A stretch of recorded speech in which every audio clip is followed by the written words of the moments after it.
They are still digging tonight in Southern California, where huge mudslides wiped out at least 100 homes early Tuesday. Authorities have confirmed 15 deaths. Another 24 people are missing in a disaster zone that covers 30 square miles. Home after home destroyed, filled to the roofs with mud or ripped from foundations. I would say it's apocalyptic. I had no idea that the devastation was like this. Splintered remains and a river of mud now cover much of Montecito. The small coastal community in Santa Barbara County suffered the worst of the damage. People say they woke in the middle of the night Monday to the roar of a torrential rainstorm. It pounded some parts of the region with more than an inch of rain an hour. It sounded like a hurricane or a freight train coming through. I can't quite believe it. Is that a house behind us? Was that a house? The deluge overwhelmed the nearby hills that had been burned bare of vegetation just weeks ago by the largest wildfire in California's history. Soon, fast-moving mud flows carrying large boulders tore through the wealthy neighborhood of 9,000.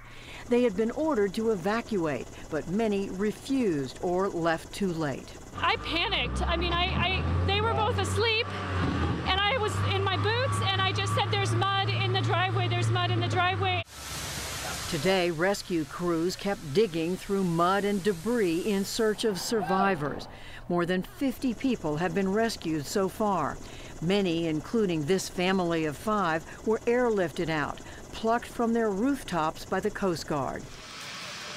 And crews from the Santa Barbara County Fire Department pulled a 14-year-old girl from her destroyed home in Montecito on Tuesday. She had been trapped there for hours. Robert Riskin was still looking for his mother late yesterday as he searched through her home. It's my mom, and I'm fighting with all my heart to find her. I've just been clawing through the mud, and it's hard to hold hope when the mud is so deep. It's believed hundreds are still trapped or missing around Montecito. The storm also triggered mud flows and flash flooding across parts of nearby Los Angeles and Ventura counties this week, submerging highways and cars. Officials say there's no telling how long the region's recovery will take as crews try to clear away mud and debris. You're going to follow my treads, okay? You got 6 to 8, 12 inches of mud out there. For now, travel in the area is near impossible. Parts of the coastal 101 highway are still closed, covered in several feet of mud. For more on rescue and recovery efforts in the flood and slide areas and how residents are coping, we turn to Sharon McNary of Southern California Public Radio. She is in Montecito and she joins us by phone. So Sharon, tell us, thank you for joining us. Tell us exactly where are you?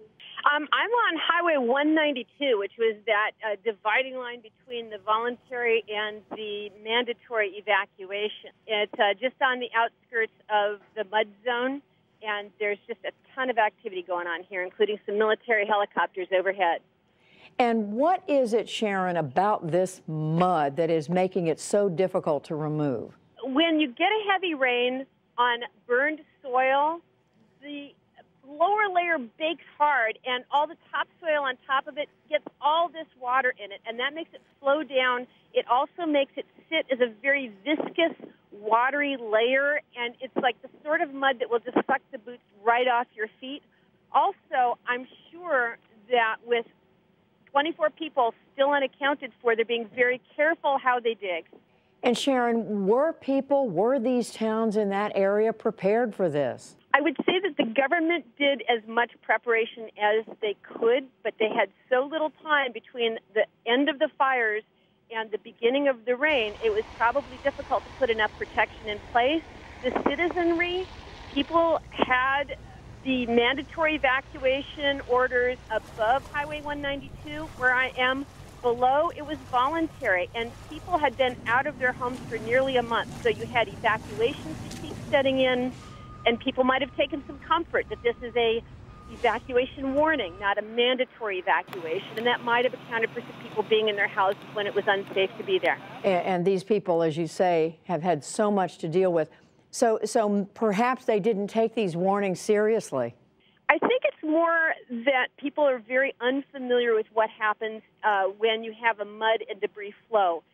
You can be in a place that looks perfectly safe, it looks kind of flat.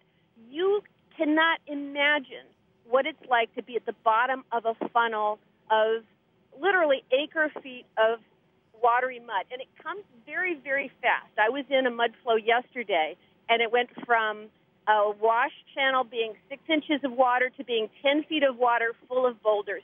You just don't understand how fast it can come on you. So I don't think people were careless. I think they lacked understanding of how serious this was.